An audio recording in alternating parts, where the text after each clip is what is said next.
క్రొత్త సృష్టి అనే మాట మనం చూస్తున్నాం. దేవుని వాక్యము నుండి మరొక వచనం, 2వ పత్రిక కొరింథీయులకు రాస్తూ 5వ అధ్యాయం 17వ వచనం చూడండి. 5వ అధ్యాయంలో 17వ వచనం, 5:17 కాగా ఎవడైనను క్రీస్తునందున్న ఎడల. ఇప్పుడు నూతన సృష్టి కావాలి అంటే మానవుడు ఎక్కడికి రావాలి? యేసుక్రీస్తులోకి రావాలి. కనుక యేసుక్రీస్తునందు విశ్వాసం ఉంచాలి. దేవుని వాక్యములో మనం చూస్తాం, ఒక్కడు క్రొత్తగా జన్మించితేనే గాని దేవుని రాజ్యమును చూడలేడు. ఎక్కడుంది? యోహాను సువార్త 3వ అధ్యాయం 3వ వచనం. యోహాను సువార్త 3వ అధ్యాయంలో 3వ వచనం గమనించండి. అంతటా యేసు అతనితో, అంటే క్రొత్తగా జన్మించుట అంటే పైనుండి జన్మించుట, పరము నుండి జన్మించుట, పరలోకము నుండి వచ్చిన యేసుక్రీస్తులో విశ్వాసముంచుట, యేసుక్రీస్తు ఎదుట పాపములు ఒప్పుకొని క్షమాపణ పొందుట, యేసుక్రీస్తు వారిని హృదయములో చేర్చుకొని మారు మనస్సు పొందుట. కనుక క్రొత్త జన్మ అంటే మనస్సు మార్చుకొనుట. దేవుని వాక్యములో ఒకడు క్రొత్తగా జన్మిస్తేనే గాని దేవుని రాజ్యాన్ని చూడాలంటే క్రొత్తగా జన్మించాలి.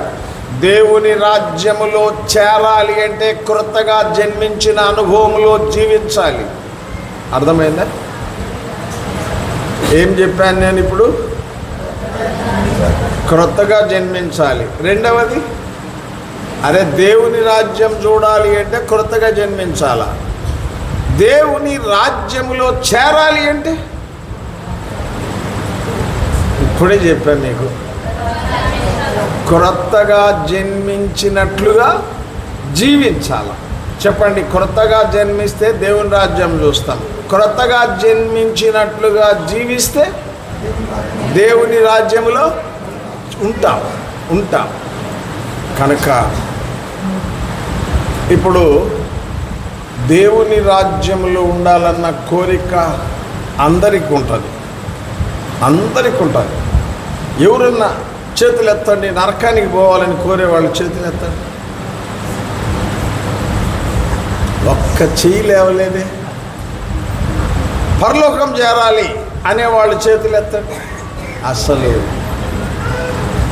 కొంతమంది ఇప్పుడు ఎత్తలే. ఇప్పుడు తెలిసింది నాకు, కొంతమంది ఇందాక ఎత్తలేదు కానీ ఇప్పుడు పరలోకము చేరాలన్నా కూడా వాళ్ళు ఎత్తలే. అంటే పరలోకము చేరడం వాళ్ళకి ఇష్టం లేదు, నరకం చేరటం వాళ్ళకి ఇష్టం లేదు. ఎక్కడ ఉండడం వాళ్ళకి ఇష్టం? భూలోకంలో ఉండడం వాళ్ళకి ఇష్టం. భూలోకంలో ఎంతో కాలం ఉండం. అటు నరకమన్న చేరాల, ఇటు పరలోకమన్న చేరాల.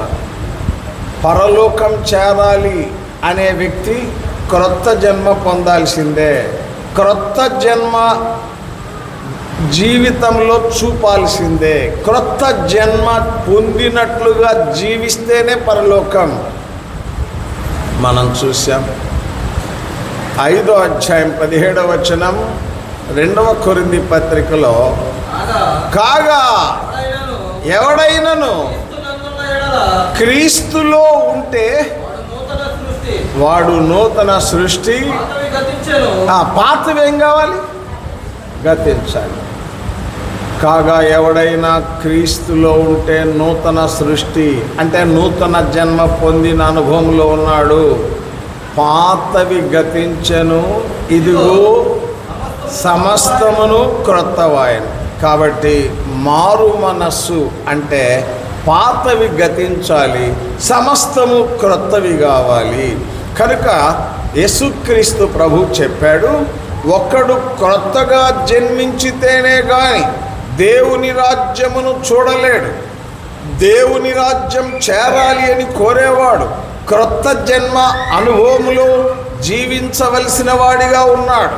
మనం చూశాం దేవుని వాక్యములో 6వ అధ్యాయంలో గలతీలకు రాస్తూ పౌలు గారు ఏమన్నాడు? 15-16 వచనాలు చదువు. క్రొత్త సృష్టిగా మార్చబడడంలో ఉంది కానీ సున్నతి పొందుట యందేమీ లేదు, సున్నతి పొందకపోవుట యందు ఏమీ లేదు. కనుక మనస్సు మారడంలో ఉంది, హృదయం మార్చుకోవడంలో ఉంది, పాప క్షమాపణ పొందడంలో ఉంది, పాప విమోచన పొందడంలో ఉంది. కనుక పాప విమోచన పొందాలి, పాప క్షమాపణ పొందాలి, హృదయ మార్పిడి జరగాలి, యేసుక్రీస్తు హృదయములోనికి రావాలి, పాపము పూర్ణముగా బయటికి వెళ్ళాలి.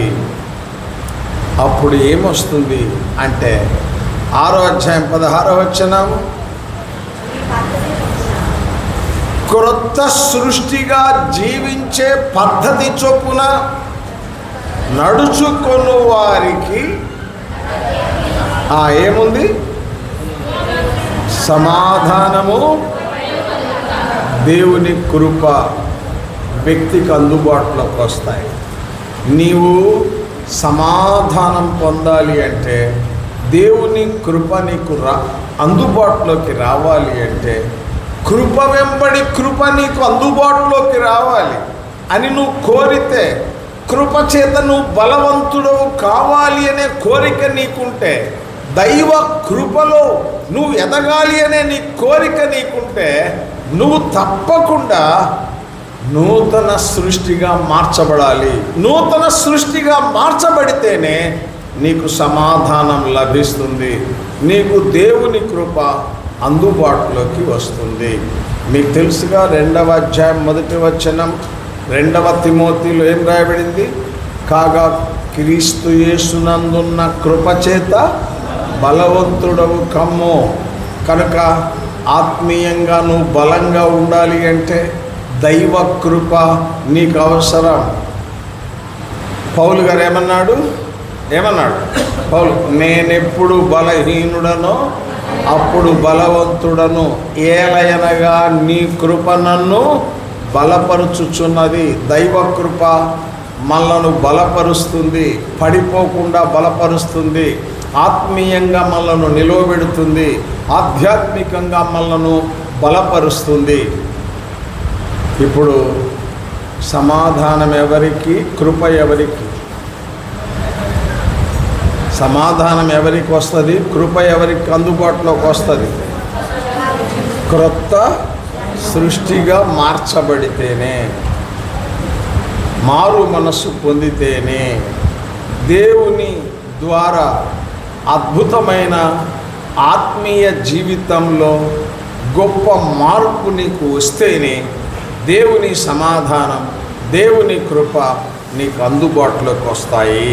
రండి, దేవుని వాక్యములో మనం చూస్తాం. కీర్తన 128 మొదటి వచనం చదువు. కీర్తన 128 మొదటి వచనం. యెహోవా యందు లేదా యేసుక్రీస్తునందు భయభక్తులు కలిగి ఆయన త్రోవల యందు నడుచు వారందరూ ధన్యులు. ఎవరు ధన్యులు? ఎవరు ధన్యులు? మొట్టమొదటి మాట యెహోవా యందు లేదా యేసుక్రీస్తునందు భయభక్తులు కలిగి. రెండవది, భయభక్తులు ఉన్న వ్యక్తి ఎట్లా నడుస్తాడు? ఆయన త్రోవలలో నడుస్తాడు. తద్వారా ఏమవుతాడు? మనిషి ధన్యుడవుతాడు.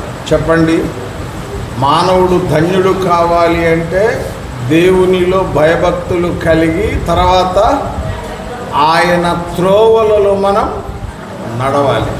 కనుక దేవుని యందు భయభక్తులు అవసరం. దేవుని మార్గములో మనం జీవించడం అవసరం. కనుక క్రొత్త జన్మ పొందడమే చాలదు, సమాధానము కృపని అందుబాటులోకి వస్తాయి. ఆ తర్వాత నీవు దేవుని యందు భయభక్తులు కలిగి ఆయన త్రోవలలో నడవాలి. నీవు ఎంతకాలమైంది రక్షణ పొంది, ఎంతకాలమైంది పాపక్షమాపణ పొంది, ఎంతకాలమైంది నీవు మారు మనసు పొంది చెప్పగలవా? నేను దేవునిలో భయభక్తులు కలిగి జీవిస్తున్నాను, ఆయన త్రోవలలో నేను నడుస్తున్నాను, కుడికి నేను తొలగడంలే, ఎడమకు నేను తొలగడంలే, దేవుని మార్గములో నేను జీవిస్తున్నాను చెప్పగలవా? కనుక యెహోవా యందు భయభక్తులు కలిగి ఆయన త్రోవల యందు నడుచువారందరూ ధన్యులు. కనుక మనము భయభక్తులతో దేవుని త్రోవలో దేవుని త్రోవలో మనం నడవాలి అంటే యెషయా గ్రంథం 54:13 వచ్చినప్పుడు, యెషయా గ్రంథము చూడండి, చదువు. యెషయా గ్రంథం 54:13 చదువు. నీ పిల్లలందరూ చెప్పండి. ఫిలదెల్ఫియా సంఘమంతా చెప్పండి. యెహోవా చేత ఉపదేశం. ఉపదేశం అంటే ఏంటి? ఉపదేశం ఏం సోదరుడా? ఉపదేశం. నేను నీకు ఉపదేశము చేసేదను, నీ మీద దృష్టి ఉంచి ఆలోచన చెప్పేదను, నువ్వు నడవలసిన మార్గమున నిన్ను నడిపించదు. ఎక్కడుంది? కీర్తన 32:8 ఉంది. ఇప్పుడు దేవుడు మానవులకు ఏం చేస్తాడు? ఉపదేశం. ఉపదేశం అంటే ఎట్లా జీవించాలి, ఏ విధంగా నడుచుకోవాలి, ఏ విధముగా మనం ప్రవర్తించాలి అనేది దేవుడే మనకు ఉపదేశం చేస్తాడు. 54:13 గట్టిగా చదువు. నీ పిల్లలందరా కొందరా? ఫిలదెల్ఫియా పిల్లలందరూ యెహోవా చేత ఉపదేశము నొందు. ఇప్పుడు ఉపదేశం పొందారు అంటే వాళ్ళు దేవుని ఉపదేశం పొందిన తర్వాత వాళ్ళ జీవితంలో ఏముంటుంది? దేవుని ఉపదేశం పొందిన వారి జీవితంలో ఏమి? యెషయా భక్తుడా చెప్పు. Very good. ముందు ఇంకొక మాట మర్చిపోయాను. దేవుని ఉపదేశం పొందిన వ్యక్తి దేవునిలో భయభక్తులు కలిగి ఉంటాడు. దేవుని ఉపదేశం పొందిన వ్యక్తి చెప్పండి, ఆయన త్రోవలలో సగం చెప్పినావు, సగం వదిలేసినావు. భయభక్తులు కలిగి ఉండాలి. భయభక్తులు ఉండాలి అంటే, త్రోవలలో నడవాలి అంటే ఏముండాలి? ఆయన ఉపదేశం. నేను నీకు ఉపదేశం చేసేదాను అని దేవుడు సెలవిస్తూ వచ్చాడు. యెషయా గ్రంథం 54:13. ఇప్పుడు 1 యోహాను పత్రిక 2:24. 1 యోహాను పత్రిక 2:24. అయితే జాగ్రత్తగా, ఓ ఫిలదెల్ఫియా విశ్వాసులారా, మొదటి నుండి దేనిని వింటిరో అది మీలో నిలవనీయుడి. అంటే విన్నదేం కావాలా? అరే గట్టిగా పలకండి, ఏం కాదు. మీరు పలికితే మంచిది, గట్టిగా అదన్నా గుర్తుంటుంది, పలికిందన్నా గుర్తుంటుంది. చెప్పండి, ఏమన్నాడు? ఇక్కడ రాయబడింది చూడు, 24. అయితే మీరు మొదటి నుండి ఏ ఉపదేశం విన్నారో చెప్పండి. ఎక్కడుండాలా? అరే ఎక్కడుండాలంటే పలకరే, మీలో ఉండాలి. ఇప్పుడు అమ్మాయి ఓయ్ ఏంది ఇవ్వాల? ఇప్పుడు గంపలు ఉంటాయి, గంపలు, తొట్లు ఉంటాయి. ఇప్పుడు తొట్లల్లో పోసిన నీళ్లు నిలుస్తాయి, గంపల్లో పోసిన నీళ్ళు. ఇప్పుడు మీరు గంపలా తొట్లా? ఏమన్నా నిలబడ్డదా? వాక్యం ఏమన్నా నిలబడ్డదా? మందిరము ప్రతిష్ట జరిగి 13 సంవత్సరాలు నిండి 14వ సంవత్సరం వచ్చింది.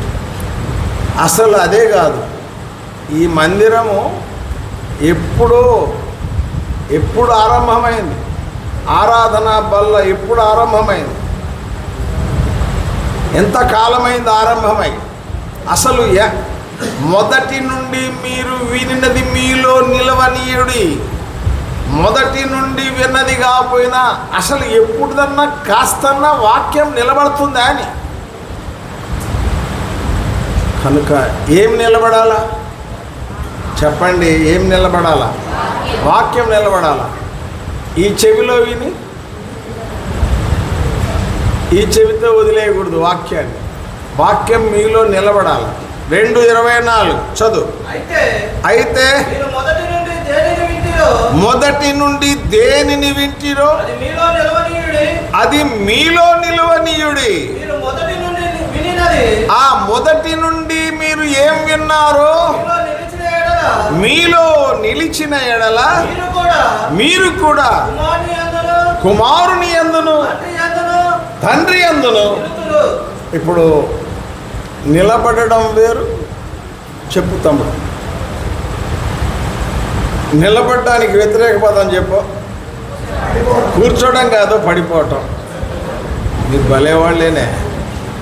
నేనంటాను, నిలబడ్డాడు. నీతి కొరకు నిలబడతాడు, పాపములో పడిపోతాడు.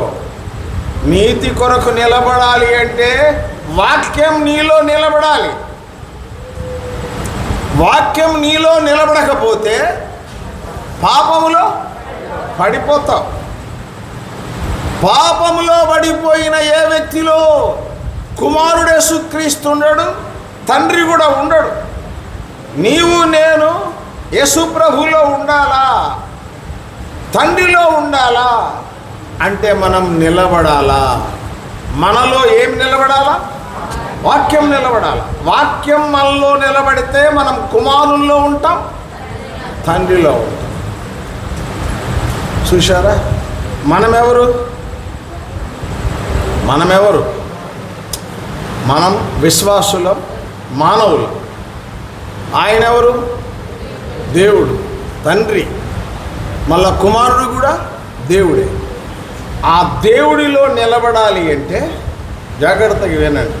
దేవుళ్ళో నిలబడాలి అంటే వాక్యం ఎవరు? అరే వాక్యం ఎవరంటే అది కూడా తెలియదా?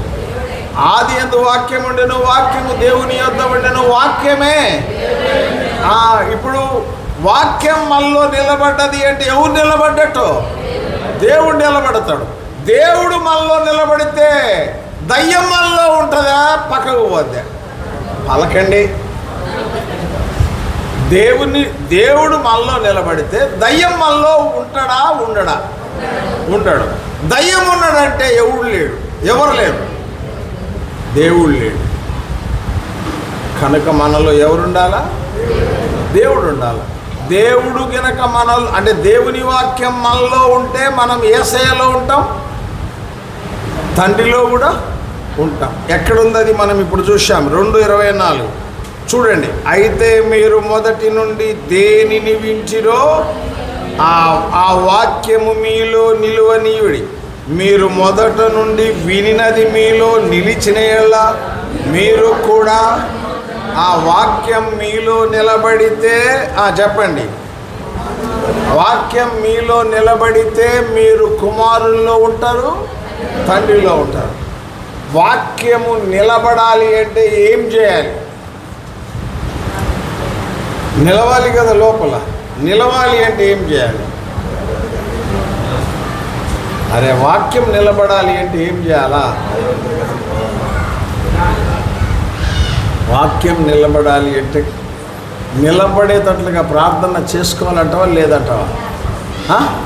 చేసుకోవాలి. రండి మత్తయి సువార్త 13వ అధ్యాయానికి రండి.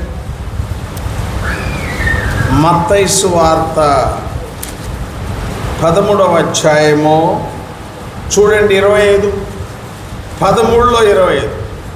మనుష్యులు నిద్రించుచుండగా అతని శత్రువు వచ్చి, ఎప్పుడు అంటే నిద్రిస్తున్నారు. ఏం చేయకుండా నిద్రపోతున్నారు? అరే ఏం చేయకుండా నిద్రపోతున్నారు? ప్రార్థన వాక్యం అయితే విన్నారు. విన్న వాక్యం వాళ్ళు నిలబడకుండా పోవడానికి కారణం ఏంటంటే వాళ్ళు వాక్యం విన్నారు కానీ ఏం చేయలేదు, ప్రార్థన చేయలే. ప్రార్థన చేయకపోవడం ద్వారా శత్రువు వచ్చి ఏం చేశాడు? అరే ఏం చేయలే గోధుమల మధ్య, గోధుమలంటే వాక్యం, వాటి మధ్య ఏం విత్తాడు? గురుగులు విత్తాడు. ఇప్పుడు ఏది బాగా పెరుగుద్ది? అరే ఏది బాగా పెరుగుద్దంటే మీరు కలుపు తీసేవాళ్ళు మొదటి కలుపు, రెండవ కలుపు, మూడవ కలుపు తీస్తుండ్రే.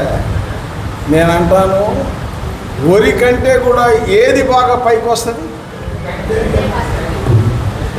గడ్డి గింజ. ఇదేంటంటారు దాన్ని? ఊదనా ఏదంటారు కదా, పైకి వస్తుంది. నువ్వు ఎంత ఎరువు వేస్తే అంత పైకి వస్తుంది. అది ఏది? ఊద. దేన్ని తీసుకొనియదు? ఎరువు దేన్ని తీసుకొనియదో? వరిని తీసుకొనియదో. అది తీసుకుంటుంది, తీసుకొని ఎదుగుద్ది. కనుక వాడు ఏమిత్తాడు? గురుగులు ఇత్తాడు. బాగా పైరుకు వచ్చేది గురుగులా గోధుమలా? గురుగులే వస్తాయి. ఎందుకు వచ్చినాయి అంటే పొద్దున లేచిన దగ్గర నుంచి పని పని పని, తర్వాతనేమో అదే పని తర్వాత ఏంటి? తినడం. ఇంకా తిన్న తర్వాత ఏంటి? నిద్రపోవటం. ఏమి లేదు, ప్రార్థన లేదు. ప్రార్థన లేకపోవడం ద్వారా నువ్వు వినిపోయిన వాక్యానికి పక్కన ఏమేసినాడు? గురువులు వేశాడు. కనుక మనము ఎంత ప్రార్థన చేస్తే గురుగులు మన హృదయంలో పడకుండా గోధుమలు మాత్రమే ఉండి గోధుమ మంచి ఫలితం వచ్చేది ఎప్పుడు? విత్తనం బాగుండాలా, విత్తనాలు మంచి అయి ఉండాలా. 2, ప్రార్థనా జీవితం పటిష్టంగా ఉండాలి. విన్న వాక్యం మనలో ఫలించాలి అంటే ప్రార్థనా జీవితం పటిష్టంగా ఉండాలి. నిద్రపోతే కాదు, మనం ప్రార్థనా జీవితంలో పటిష్టంగా ఉండాలి. ఇవాళ ఒక అరగంట సేపు ప్రార్థన చేసిన వాళ్ళు చేతులు ఎత్తండి. ఈరోజు ఒక అరగంట సేపు ప్రార్థన చేసిన వాళ్ళు చేతులు ఎత్తండి. 1, 2, 3 వాడెవడు ఎత్తిండే పిల్లగాడు? అన్నీ కలిపినా ఒక 10 లేవు, 10-15 లేవు. అరగంట చేయనోళ్ళు అరగంట కూడా ప్రార్థన చేయలే. చూశారా? కనుక ప్రార్థనా జీవితం లేకపోతే గోధుమ పక్కనేమొస్తుంది? ఏది ఎదుగుద్ది?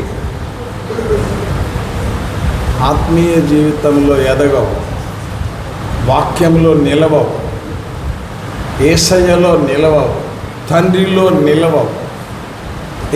ఎట్లా పరలోకం చేరుతావు? ఏ విధంగా పరలోకాన్ని స్వతంత్రించుకుంటావు? ప్రార్థనా జీవితం లేకపోతే ఎట్లా? వాక్య ధ్యాన జీవితం లేకపోతే ఎట్లా? వాక్యం విన్నది జాగ్రత్తగా కాపాడుకోకపోతే ఎట్లా? దేవుని వాక్యంలో మనం చూస్తాం. రండి దేవుని వాక్యము నుండి కీర్తనలు 92 కీర్తన 92లో చూడండి. 92లో 13వ వచనం చదువు. చదవని వేరే వాళ్ళు. యెహోవా మందిరములో ఏం నిలవాలి? మొట్టమొదట నేను అనేది ఏం నిలవాలన్నా వాక్యం నిలవాల. రెండవది వాక్యం నిలవడం కొరకు మనం ఏం చేయాలి? ప్రార్థన చేయాలి. ఇప్పుడు వాక్యం నిలబడితే మనలో తండ్రిలో ఉంటాం, కుమారుల్లో ఉంటాం. ఇప్పుడు తండ్రిలో కుమారుల్లో ఉన్నవాడు ఎక్కడ ఉంటాడు?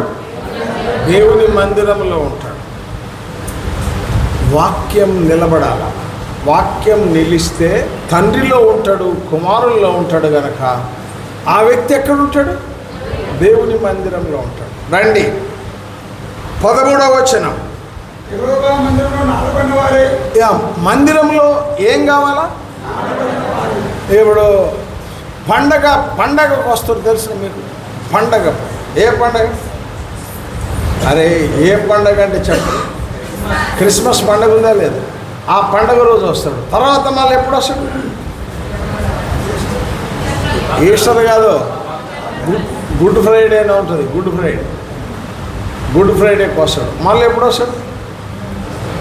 ఈస్టర్ రోజు వస్తే వస్తాడు, లేకపోతే లేదు. ఇంకా తర్వాత మళ్ళా ఎప్పటికి చేరుతాడు? డిసెంబర్ 31 మాత్రం తప్పకుండా వస్తాడు. ఎందుకో వాగ్దానం చేతపడతాడు.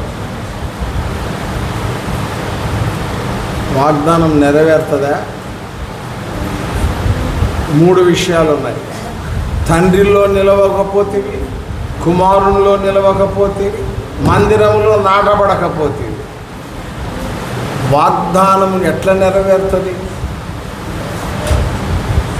తండ్రిలో నిలవాలా, కుమారులో నిలవాలా, మందిరంలో నాటబడాలా. నాటబడ్డం అంటే నాటబడ్డం అంటే ఇప్పుడు ఇదేమైంది? భూమిలో నాటబడింది. కదులుతుందా? కదలు. మనం ఎక్కడ నాటబడాలా? మందిరంలో నాటబడ్డం అంటే ప్రారంభ ప్రార్థనలో రావాలా. మళ్ళీ ఎప్పుడు పోవాలా చెప్పండి? ఎప్పుడు పోవాలా? చివరి ప్రార్థన, ఆశీర్వాద ప్రార్థన అయిన తర్వాత పోవాలా. మీరు చెప్పండి, నేను మొట్టమొదటి ప్రార్థనకు వస్తా, చివరి ప్రార్థనకు పోతా అనేవాళ్ళు చేతులు ఎత్తండి. 3, 4, 5, 6 సేవకులు మనం బోకేముండలేదు. అంతా 5, 6 ఉన్నారు. నేనంటాను మొదటి ప్రార్థనలో ఉంటే చివరి ఉండవు, చివరి ప్రార్థనలో ఉంటే మొదటి ఉండవు. ఇంకా నాటబడేది ఎక్కడ? మీరు దేవుని మందిరంలో నాటబడేది ఎప్పుడు? కనుక చెప్పండి, వార్షికోత్సవాలు జరుగుతూనే ఉంటాయి. కానీ తండ్రిలో నిలవకపోతే, కుమారుల్లో నిలవకపోతే, మందిరంలో నాటబడకపోతే పరలోకాన్ని ఎట్లా మనం పొందగలం? పరలోకములో ఎట్లా మనం ఉండగలం? మందిరములో నాటబడిన వారై, తర్వాత భాగం, మన దేవుని ఆవరణంలో ఏం కావాలా? మనిషి వర్ధిల్లడం అంటే వెరీ గుడ్. విస్తరించడం. 2, 4గా 1, 2 కావాలా, 2, 4 కావాలి. దాన్ని ఏమంటాం? వర్ధిల్లడం, విస్తరించడం అంటాం. కనుక మనము ఆత్మీయంగా వర్ధిల్లాలి. ఆవరణంలో, దేవుని ఆవరణంలో మనం వర్ధిల్లాలి. మత్తయి సువార్త 5:13. మత్తయి సువార్త 5:13.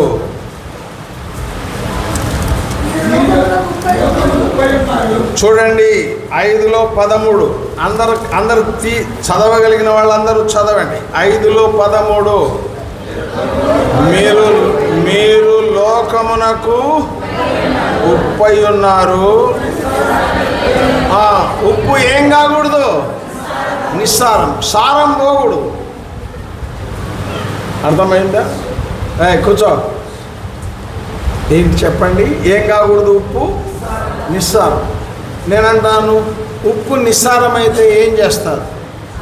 అక్కడ రాయబడింది, బయట పారవేయబడి మనుషుల చేత త్రొక్కబట్టకే కానీ మరి దేనికి అది మనలో ఏముండాల? సారం. సారం అంటే ఏంటి? సారం సారం అంటే జీవం. సారం అంటే ఏంటి? జీవం. కనుక ఉప్పు సారం మనలో ఉండాలా? జీవం మనలో ఉండాలా? నా సారము వేసవి కాలమున ఎండినట్టాయనని రాయబడింది కీర్తనల్లో. కాబట్టి మనలో సారం ఉండాలా? ఉప్పు నిస్సారమైతే, ఇప్పుడు మీరు ఏ ఊళ్ళో ఉన్నారో, ఏ వీధిలో ఉన్నారో, మీరు మీ వీధిలో, మీ ఊరిలో, మీ ఇంటిలో మీరు ఎట్లుండాలి? అరే సారము కలిగిన ఉప్పుగా ఉండాలి. చెప్పండి, ఎట్లుండాలా? సారము కలిగిన ఉప్పుగా ఉండాలి. ఇప్పుడు మీలో సారం ఉంటే ఆ సారం ఇతరులకు, మీలో జీవం ఉంటే ఇతరులకు ఆ జీవం వస్తుంది. మీలో ఉప్పు సారం ఉంటే ఇతరులకు ఆ సారం మీరు అందించగలరు. కాబట్టి మొట్టమొదటి మాట, వాక్యం మనలో నిలవాలి. వాక్యం మనలో నిలవాలి అంటే ప్రార్థనా జీవితంలో పటిష్టంగా ఉండాలి. అప్పుడే మనం తండ్రిలో, కుమారునిలో నిలవగలుగుతాం. అప్పుడే మందిరంలో నాటబడగలుగుతాం. ఇప్పుడు మనం చూసాం, మందిరములో నాటబడి ఆవరణములో వర్ధిల్లిన వ్యక్తి ఉప్పు సారము కలిగి జీవిస్తాడు. అతనిలో జీవం ఉంటుంది. యేసుక్రీస్తులో జీవం ఉన్నట్లుగా మనలో కూడా జీవం ఉంటుంది. ఆ యేసుక్రీస్తు ప్రభు గొర్రెలకు జీవము కలుగుటకు, అది సమృద్ధిగా కలుగుటకు నేను వచ్చానని చెప్పాడు. ఆ జీవం మనలో లేకపోతే జీవాధిపతి అయిన ప్రభువుని ఎట్లా కలుసుకోగలం? జీవాధిపతి ఉండే పరలోకంలో మనం ఎట్లా ఉండగలం? మనలో జీవము లేకపోతే, మనలో సారము లేకపోతే ఏ విధంగా ప్రభువుతో మనం ఉండగలం? చెప్పండి, ఏమేమి ఉండాలా? జీవము లేదా సారం. జీవము లేకపోతే, సారము లేకపోతే ప్రభుతో మనం ఉండడం కష్టం. ప్రభులో మనం ఉండడం కష్టం. ప్రభుతో మనం ఉండడం కష్టం. పరలోకంలో మనం చేరడం కష్టం. మనలో సారం, మనలో జీవం ఉండాలి. రండి, దేవుని వాక్యం 65వ కీర్తన, 65వ కీర్తన, దేవుని వాక్యము నుండి కీర్తన 65 చూడు, ఏం రాయబడింది దేవుని వాక్యములో. రండి. సంవత్సరమును నీ దయా కిరీటము ధరింపజే. తర్వాత భాగం చూడండి. ఎవరి జాడ? దేవుని జాడ మనలో ఉంటే మనలో ఏముంటుంది? సారం ఉంటుంది. యేసు ప్రభు జాడ మనలో ఉండాల. యేసు ప్రభు మనలో ఉండాల. తండ్రి మనలో ఉండాల. మనలో వారు ఉన్నట్లయితే ఉన్న పాటున వారిరువురు ఉండటం బట్టి మనలో సారం వెదజల్లుతుంది. అక్కడ రాయబడిన మాట, నీ జాడలు లేదా ప్రభు జాడ, తండ్రి జాడ మనలో సారము వెదజల్లుచున్నవి. కాబట్టి మనం సారం కలిగిన వారిగా ఉండాలి అంటే ప్రభు మనలో ఉండాలి, తండ్రి మనలో ఉండాలి, ఆయన వాక్యం మనలో ఉండాలి. మనము ప్రార్థనా జీవితంలో పటిష్టంగా ఉండాలి. మందిరములో, ఆ మందిర ఆవరణములో మనము నాటబడిన వారిగా ఉండాలి. ఆయన ఆవరణములలో మనం వర్ధిల్లిన వారిగా ఉండాలి అని దేవుని వాక్యంలో మనం గమనించగలుగుతున్నాం. రండి, దేవుని వాక్యము నుండి 103వ కీర్తన 20వ వచనానికి రండి. యెహోవా దూతలారా ఆయన ఆజ్ఞకు లోబడి ఆయన వాక్యమును నెరవేర్చు బలశూలుడా. మనం చూస్తున్నాం దేవుని వాక్యంలో ఏం రాయబడింది. ఇప్పుడు మనం ఏం చదివినాం? ఆయన ఆజ్ఞకు లోబడి ఆయన వాక్యం నెరవేర్చు బలశూరు. కనుక మనం ఆయన ఆజ్ఞలకు లోబడాలా, మరియు వాక్యం మనం నెరవేర్చాలా. దేవుని బిడ్డలముగా ఆయన ఆజ్ఞలను మనం నెరవేర్చాలా, ఆయన వాక్యాన్ని మనం జరిగించాలా. రండి, 1వ అధ్యాయం 6వ వచనం, లూకాసు వార్త 1వ అధ్యాయం 1వ అధ్యాయంలో 6వ వచనం చూడండి. వీరిద్దరు ప్రభు యొక్క సకలమైన ఆజ్ఞల చొప్పునను న్యాయ విధుల చొప్పునను నిరపరాధులుగా నడుచుకొనుచు దేవుని దృష్టికి. కనుక ఈ రాత్రి మనం దేవుని దృష్టిలో నీతిమంతులుగా మనం ఉండాలి అంటే మనము ఆయన ఆజ్ఞలను నెరవేర్చాలి. ఆయన న్యాయ విధులు, ఆయన వాక్యాన్ని కూడా మనము నెరవేర్చాలి. వాక్య ప్రకారం మనం జీవించాలి. మొట్టమొదట చెప్పాను మీకు, వాక్య ప్రకారం జీవించడం ద్వారా, వాక్యం విని దానిని గైకొనడం ద్వారా ఎవరుంటారు మనలో? తండ్రి ఉంటాడు, కుమారుడు ఉంటాడు. ఇప్పుడు మనం చూసాం, దేవుని ఎదుట నీతిమంతులుగా మనం ఉండాలి అంటే దేవుని ఆజ్ఞలను మనం గైకొని ఆయన వాక్య ప్రకారం మనం జీవించగలిగితే అనుమానం లేదు, మనము దేవుని ఎదుట నీతిమంతులుగా ఉంటాం. కనుక మనం చూస్తున్నాం దేవుని వాక్యంలో ఎందుకు యేసు ప్రభు మనలను రక్షించాడు అంటే మనను విమోచించింది ఎందుకు, మనకు పాప క్షమాపణ ఇచ్చింది ఎందుకు అంటే మనము విశ్వాసము ద్వారా నీతిమంతులుగా తీర్చబడాలి. మొదటిది రోమా 5:1 ప్రకారం. రెండవది మనము దేవుని ఎదుట నీతిమంతులుగా కనపడాలి. దేవుని ఎదుట నీతిమంతులుగా కనపడాలి అంటే దేవుని ఆజ్ఞలను మనం నెరవేర్చాలి. దేవుని ఎదుట నీతిమంతులుగా కనపడాలంటే ఆయన వాక్యాన్ని మనం జరిగించాలి, ఆయన వాక్య ప్రకారం మనం జీవించాలి. తద్వారా మనం దేవుని ఎదుట నీతిమంతులుగా ఉంటాం. కనుక సంవత్సరాలు జరుగుతున్నాయని కాదు, జరుగుతున్న సంవత్సరాలలో మనము ఏ మేరకు నీతిమంతులంగా జీవించగలుగుతున్నాం, ఏ మేరకు దేవుని ఎదుట నీతిమంతులుగా మనం బ్రతకగలుగుతున్నాం, మనము దేవుని ఆజ్ఞలను గైకొనగలుగుతున్నామా, దేవుని వాక్యాన్ని నెరవేర్చగలుగుతున్నామా అనేది మనల్ని మనం పరీక్షించుకోవాలి, పరిశీలన చేసుకోవాలి. దేవుని వాక్యంలో మనం చూసాం, వీరిద్దరూ అంటే జకరియా, ఎలిజబెత్ ఇద్దరు కూడా దేవుని ఆజ్ఞలను గైకొన్నారు, దేవుని వాక్య ప్రకారం జీవించారు. కనుకనే దేవుని ఎదుట వారు నీతిమంతులుగా ఉండగలిగారు. రోమీయులకు రాసిన పత్రిక 13వ అధ్యాయం చూడండి 14వ వచనం. రోమా పత్రిక ముగిస్తాను. రోమీయులకు రాసిన పత్రిక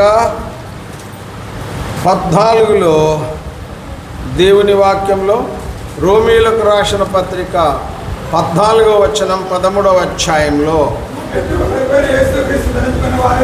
మెట్టుకు ప్రభువైన యేసు క్రీస్తును ఎవరిని ధరించుకోవాలి? మనం యేసు క్రీస్తును ధరించుకోవాలి.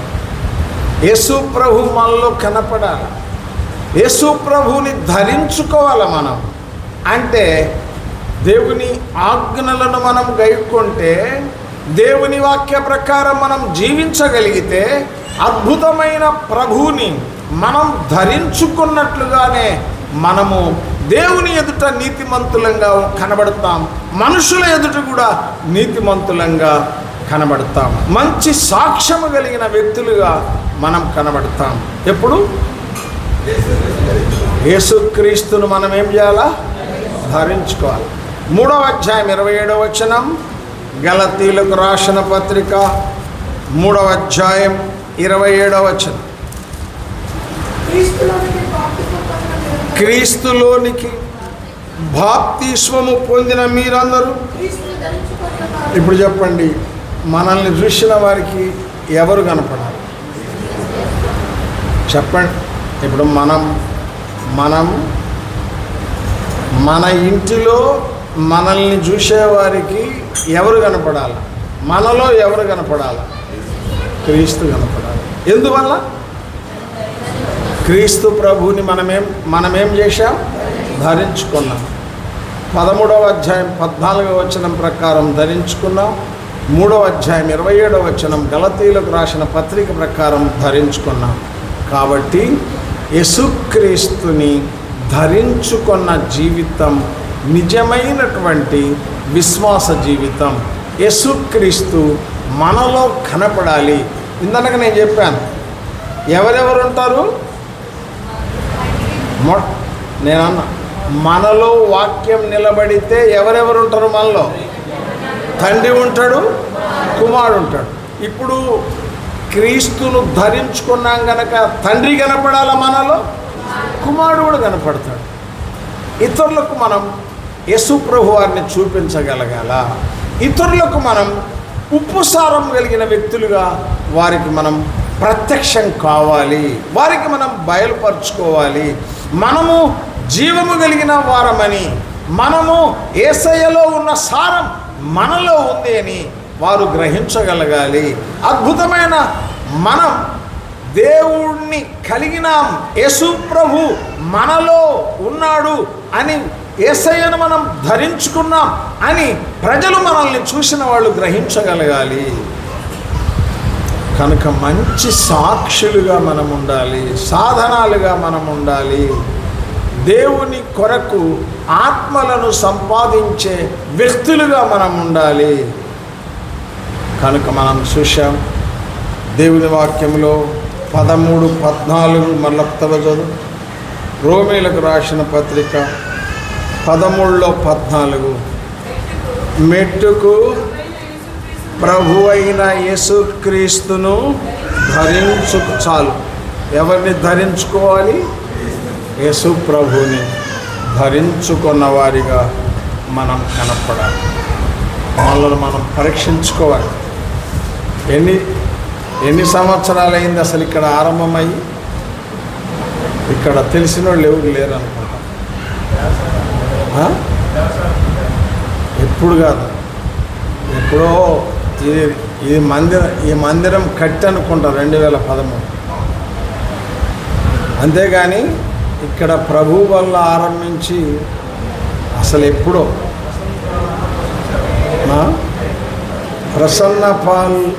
ప్రసన్నపాలేనా మొట్టమొదటి సేవకుడు? ఇప్పుడు ఎప్పుడో నేను అచ్చంపేటలో ఉన్నప్పుడే ఇది ఇక్కడ ఆరాధన వల్ల ఆరంభమైంది. ఎన్నో ఏళ్ళైంది ఇక్కడ ఆరంభించి, కానీ ఆరంభించి ఎన్నో ఏళ్ళైంది, కానీ వృద్ధి అభివృద్ధి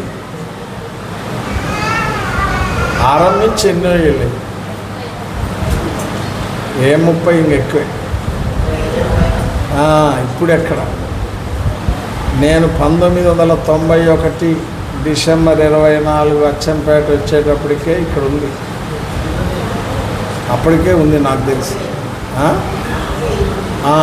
ఇక్కడ ఉంది మందిరం. అంటే మరి మందిరం నాకు తెలియదు, కానీ ఆరాధన బల్ల మాత్రం జరుగుతూ ఉంది. అక్కడ ఈ టీచర్ గారు ఉన్నాడు కదా, ఐజయ్య గారు, హేమలతమ్మ, వాళ్ళు ఎప్పటి నుంచో ఉన్నారు. తర్వాత ప్రభాకర్ రెడ్డి వచ్చాడు తర్వాత. కనుక వయస్సు పెద్దదే. దేంది? అరే ఫిలదెల్ఫియా వయసు పెద్దదే, కానీ అనుభవం చిన్నది. అనుభవంలో చిన్నవాడు, వయసులో పెద్దవాడు. ఇప్పుడు ఎక్కడ? కానీ అనుభవంలో చిన్నవాళ్ళు ఉన్నారు. కనుక ఏముంటే అనుభవంలో కూడా పెద్దవాళ్ళం అవుతాం. ఏముండాలా? విన్నది నిలవాలి అంటే ఏం చేయాలి? ప్రార్థన చేసుకోవాలి. విన్నది జాగ్రత్తగా వినాలా, విన్నది జాగ్రత్తగా లోపల ఉంచుకోవాలా, ప్రార్థన చేసుకోవాలా, నిలుపుకోవాలా. అప్పుడు ఎవరు వస్తారు లోపలికి? యేసు ప్రభు వస్తాడు, తర్వాత తండ్రి కూడా వస్తాడు. తర్వాత వాళ్ళు ఎక్కడ ఉంటారు? మందిరంలో ఎట్లుంటారు? నాటబడిన వారిగా ఉంటారు. ఆవరణములలో ఏమవుతారు? వర్ధిల్లుతారు. ఇవన్నీ బైబిల్లో ఉన్న వచనాలు. వాళ్ళు లోకానికి ఎట్లా కనపడతారు? ఉప్పుగా కనపడతారు. వాళ్ళల్లో ఏముంటుంది? సారం, జీవం ఉంటుంది. ఇవన్నీ మనం చూసాం. నీరసం ఉంటే నీరసం, సారము దిట్టంగా సారం ఉండాలా, జీవం ఉండాలా, ఉజ్జీవం ఉండాలా. ఉద్రేకం వద్దు, ఉద్రేకం లాభం లేదు, ఉజ్జీవం రావాలి. సంఘానికి ఏముండాలి? ఉజ్జీవం ఉండాలి. చాలా తడవులు ఏముంటుంది సంఘాల్లో? అదే ఉద్రేకం ఉంటుంది. ఉద్రేకమేమో శరీరాన్ని, ఆత్మదేమో ఉజ్జీవం. ఆత్మ ఉజ్జీవం రావాలి సంఘంలో. మనం చూసాం ఇవన్నీ. చివరకు ఎవరిని ధరించుకోవాలా? అసలు మిమ్మల్ని చూసిన వాళ్ళందరికీ ఎవరు కనపడాలా? యేసు ప్రభు కనపడాలి. అట్లాంటి జీవితం మనం అభ్యాసం చేసుకోగలిగితే ఊటుకూరు మారుతుంటో లేదంట. ఎవరు కనపడితే మన దగ్గర ఎవరు కనపడితే మారుతుంది ఊటుకూరు? యేసు ప్రభు కనపడాలి. కనపడకపోవటం వల్ల మారటంలే. ఎక్కువగా మనుషులు మారకపోవడానికి కారణం మనలో యేసయ్య కనపడకపోవడం. కనుక మీలో ఉన్నవాడు లోకములో ఉన్నవానికంటే గొప్పవాడు. గనుక మీరు వారిని లోకాన్ని జయించాలా, పాపాన్ని జయించాలి. లోకములో ఉన్న వ్యక్తులను మనం జయించి మందిరానికి నడిపించాలా, రక్షణలోనికి నడిపించాలా. కనుక దేవుని వాక్యం మనలో పూర్ణముగా నింపుకోవాలి.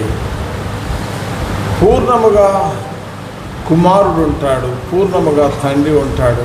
మందిరంలో మనం నాటబడతాం, ఆవరణములలో వర్ధిల్లుతాం. యేసుక్రీస్తు వారిలో ఉన్న జీవం, యేసుక్రీస్తు వారిలో ఉన్న సారం మనలో ఉంటుంది. అప్పుడు మనం లోకానికి క్రీస్తును ధరించుకున్న వారిగా కనపడతాం. మనలో లోకం క్రీస్తు వారిని చూడాలి.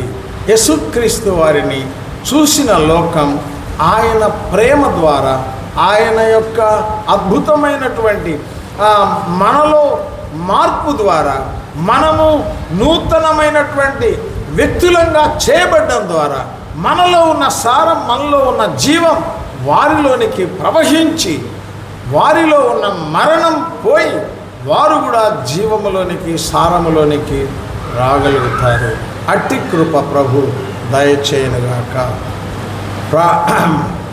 దేవుణ్ణి 13 సంవత్సరాలైంది మందిరం ప్రతిష్ఠించి. ఈరోజు 14వ సంవత్సరంలో ప్రవేశపెట్టిన శుభ సందర్భాన్ని బట్టి ఇద్దరు బ్రదర్స్, ఇద్దరు సిస్టర్స్ ప్రభువుని స్తుతించి ఆరాధించండి. అంతకుముందు ఎప్పుడో ఆరంభించబడిన పరిచర్య వర్ధిల్లునట్లు, విస్తరించినట్లు, ఆత్మలు ఇంకా రక్షణలోనికి రాగలిగినట్లు, ఊటుకూరు గ్రామాన్ని దేవుడు దర్శించినట్లు స్తుతి వందనాలు చెల్లిస్తూ ప్రార్థించేయండి. 9 బ్రదర్స్ ఇద్దరు, సిస్టర్స్ ఇద్దరు క్లుప్తంగా చేయండి. నేను ప్రార్థన చేస్తాను, తర్వాత నేను ప్రార్థన చేస్తాను. వీలైతే ఇంకొక సహోదరుడు, సేవకుడు, ఒక సహోదరుడు చేయండి. ముందు మీరు బ్రదర్ ఒకళ్ళు చేయండి. ఆయనకు మైక్